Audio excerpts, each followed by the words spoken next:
नमस्कार। म आज बागलुङ जिल्लाको प्रसिद्ध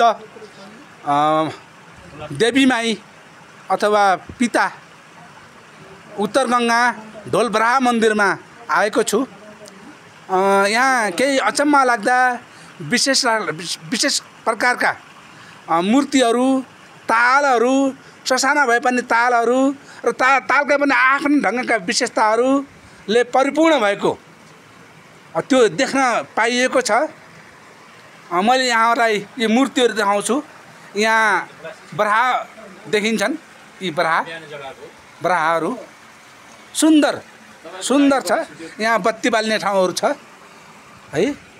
यहाँ धुप्पी सल्लो। यहाँ अर्को ताल छ। यी ताल देख्दै हुनुहुन्छ है। अनि यी सँगसँगै यहाँ धेरै शिलाहरू छन्। यी शिलाहरू के हुन् मैले जानेको छैन। मैले यहाँका पुजारीसँग बुझ्ने प्रयास गर्नेछु। शिलाहरू देखिरहेको छु मैले। वरिपरि पहाड हिमालहरूले घेरिएर एकदमै सुन्दर प्राकृतिक दृश्यको रूपमा रहेको उत्तरगङ्गा क्षेत्रमा हामी आएका छौँ। मैले यहाँका पुजारीसँग सम्पर्क गर्ने प्रयास गरेको छु। यहाँको चाहिँ विशेषता के हो, कहिले बनेको हो, यसबाट हामीले के चिजहरू माग्न सक्छौँ, उहाँ पिताबाट कति चिजहरू पूर्ति भएका छन्, यी सबै जानकारी लिनेछु र उहाँले चाहिँ आफ्नो परिचयसहित सबै कुरा भन्नुहुनेछ र मैले उहाँको जानकारी लिन चाहेँ। नमस्कार सर, स्वागत छ। यहाँको नामसहित सबै घटना भनिदिनु। मेरो नाम जनकुन मगर। म यस ढोरपाथर उत्तरगङ्गा बराहा मन्दिरको पुजारी। यहाँको विशेषताहरू त धेरै छन्। अब यहाँ जस्तै उहाँले धेरै मोटामोटी कुराहरू म केही क्षण अगाडि भनेको थिएँ, प्रस्तुत गरिसक्नु भएको छ। यहाँ 22 बराहामा के छ भन्नुहुन्छ, विशेष गरी आफ्नो इच्छा आकाङ्क्षा के छ अनि अरू काम के छ, प्रयास गर्न नभएको कामहरू के गरी छन् तिनी प्रयास गरे बापत र भगवान्ले वर मागे बापत सम्पन्न हुने र यहाँ त्यो सम्पन्न गर्नलाई छोराछोरी नभएकाहरूले विशेष गरी छोराछोरी माग्ने ठाउँ पनि हो। यहाँ भाकल गरेर पूजा गर्न आउने। त्यसपछि यहाँ अरू थुप्रै छन्। यहाँ यो जस्तो अब तालको बारेमा भन्ने कि बराको बारेमा छन् कि होइन, यिनीमा विशेषता बारेमा आफ्नो विशेषता यहाँ छ। त्यसले गर्दा यहाँ तलाउको बारेमा पनि छ।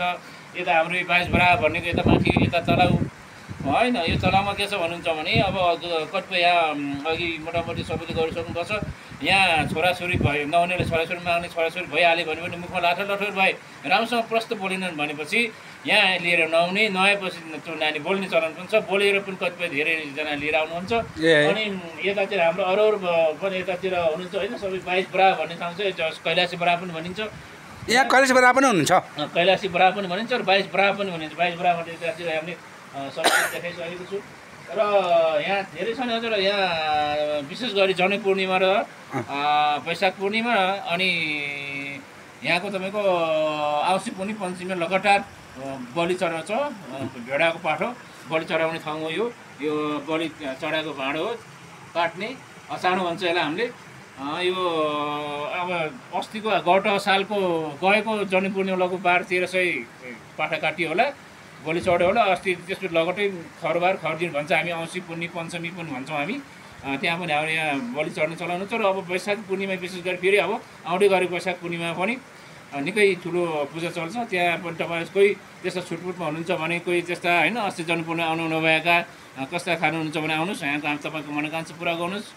अनि यता तपाईँ यो बारेमा धेरै छन्। यो अब माथि मन्दिरको छानो किन भएन भन्ने प्रसङ्ग हुन्छ। यो मन्दिरको छानो यहाँ बराले नरुचेको कारणले गर्दाखेरि नभएको हो। अनि यहाँको बराले सिधा आकाशबाट आएको पानी शरीरमा पर्नु पर्यो, राति तारा गर्नुपर्ने अथवा तारा हेरेर बस्नुपर्ने बराहा भएकोले गर्दाखेरि यहाँ छाना राख्ने चलन छैन। पूर्वकालदेखि नभएको छाना राखेको, तर चाहिँ हावाले उडाइदिएपछि। गुरुजी, मैले अचम्मका शिलाहरू देख्दैछु। यी शिलाहरू 22 बराहा भन्नुभयो है।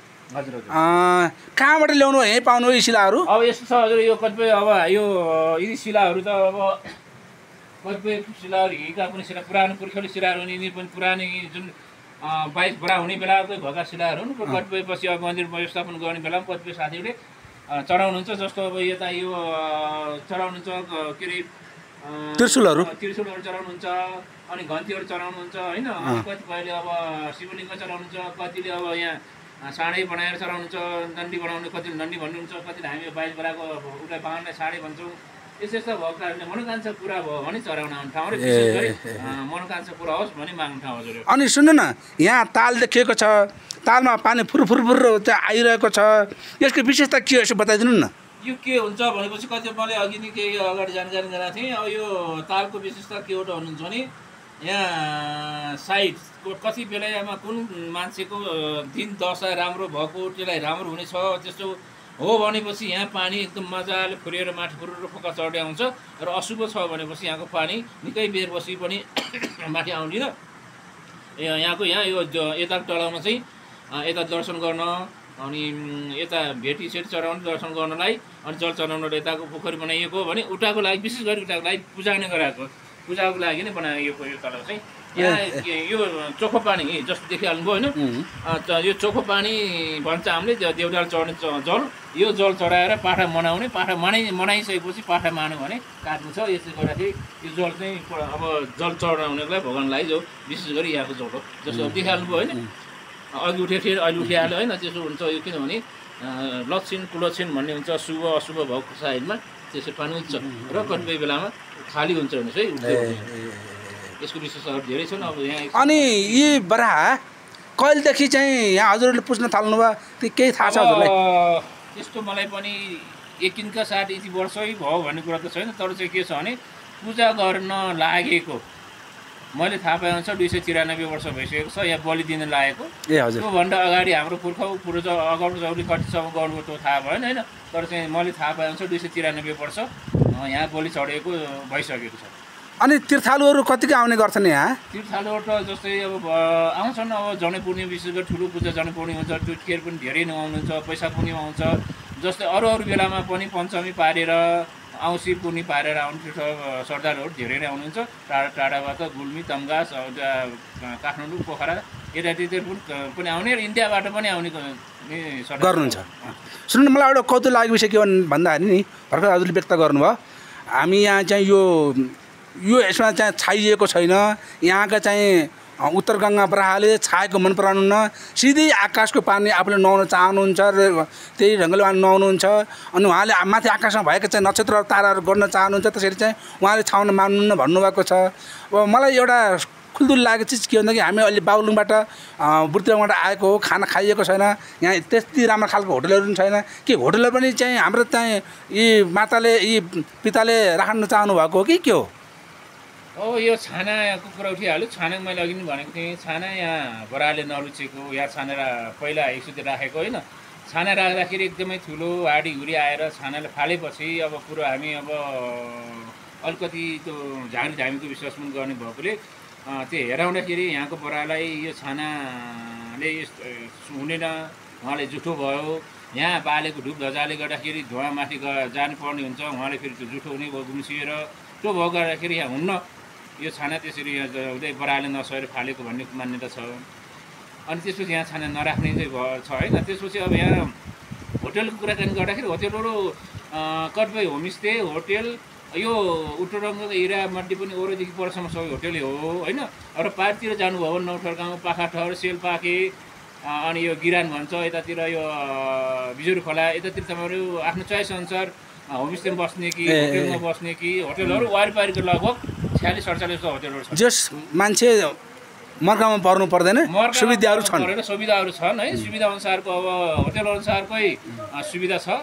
तपाईँहरू एटिएस बाथरुममा बस्ने कि होइन तातो चिसो पानीमा बस्ने कि साधारण तरिकाको बस्ने कि अनि त्यहाँ अब होमस्टेमा गएर बस्ने कि होटेलमा गएर बस्ने सबै कुरा यहाँ छन् सबै कुरा। अनि एउटा कुरा सुनाउनु भएको छ नि यहाँ चाहिँ अब तपाईँहरूले पैसा त्यहाँ पानीमा राखेपछि र फेरि चाहिँ तपाईँले हातले टिपेपछि पैसा प्राप्ति गर्नुभयो भने तपाईँहरूको चाहिँ धन प्राप्ति हुन्छ भन्नुभएको थियो के यो कुरो अलिक खुलाएर बोलिदिनु न। यहाँ के हो त भन्दाखेरि अब जस्तै तपाईँले भगवानको नाममा बराहको नाममा जलसहित पैसा चढाउनु भयो भने तपाईँको मनोकांक्षा मेरो यो मनोकांक्षा पुरा होस् भनेर तपाईँले पहिला चढाउने ढक पैसा चढाइसकेपछि फेरि के गर्ने त भनेपछि आफूसँग एउटा चढाउने भयो भने एउटा आफूसँग राख्ने ढक पैसा राखिसकेपछि तल गएर जाने जल ल्याउने जल ल्याइसकेपछि भगवानतिर फर्केर अर्पण गर्ने, अर्पण गरिसकेपछि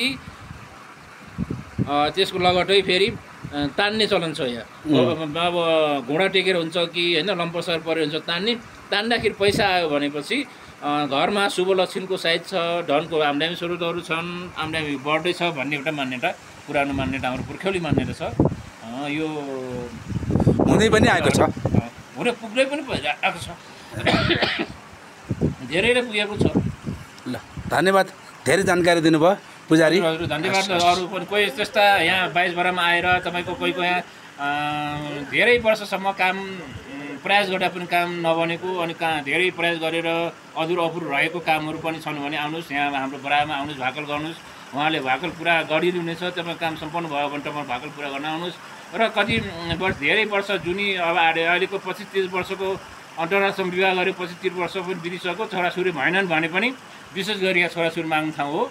तपाईँहरू पनि त्यस्तो कोही हुनुहुन्छ, त्यस्तो छुटपुट हुनुहुन्छ भने आउनुहोस्, हाम्रो बरामा आउनुहोस्। कान नसुन्ने, लाटा बाहिर त्यो बोल्न सक्ने बोल्छन्, कान नसुन्नेलाई त त्यस्तो छैन। छोराछोरी जन्मिएपछि मुख नबोल्ने, जस्तो लठ्यौरो बोल्ने भयो भने यहाँ ल्याउने नहुने, उहाँसँग बलि चढाउने, उहाँ सँगसँगैको पानीले नुहाइदिने, खुवाउने गरेपछि बोलेको रेकर्डहरू धेरै छन्। ए ल धेरै धेरै राम्रो जानकारी दिनुभयो। हजुरको पनि उत्तरोत्तर प्रगति कामना गर्दछु।